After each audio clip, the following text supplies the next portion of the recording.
Okay so మన next caller వచ్చారు. Hello hello hello నమస్తే అండి, మీ పేరు?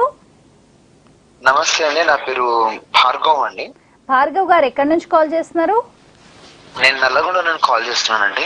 ఓకే భార్గవ్ గారు, మీ క్వశ్చన్ అడగండి. హాయ్ సార్, నేను లైవ్ స్టార్ట్ అయినప్పుడు నుండి చూస్తున్నాను సార్. మీరు చెప్తుంది సోలార్ ప్యానెల్ గురించి వివరిస్తున్న విధానం నాకు చాలా బాగా నచ్చింది సార్. చెప్పండి సార్.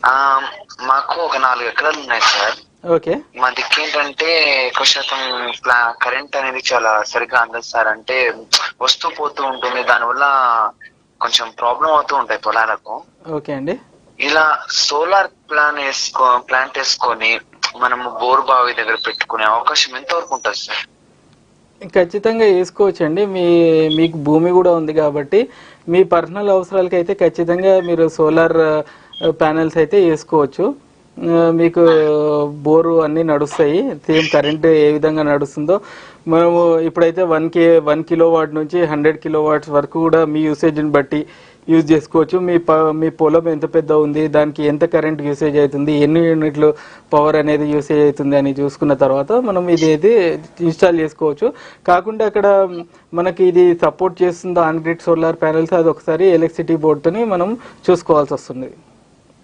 అంటే సోలార్ ప్యానెల్ దగ్గర యూజ్ చేసిన భూమి దగ్గర మనం నార్మల్ గా ఏమైనా వస్తువులు ఇప్పుడు చిన్న చిన్న పంట వేసుకోవాలంటే అక్కడ వేసుకోవచ్చా సార్? పుదీనా ఇలాంటివి ఏమైనా?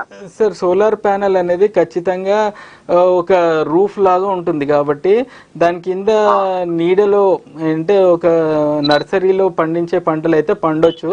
కాకుంటే జనరల్గా మనకు ఏదైనా పంట వండాలంటే సూర్యరశ్మి అనేది కంపల్సరీ కాబట్టి అదొకసారి మీరు చూసుకోవాలి. అంటే నీడలో పండే పంటలు ఏమైనా ఉంటే ఆ పండించుకునే అవకాశం ఉంటుంది. కింద స్పేస్ 100% యూటిలైజ్ చేసుకోవచ్చు. ఓకే, థ్యాంక్ యూ అండి ఫర్ కాలింగ్. సో ఇది యాక్చువల్లీ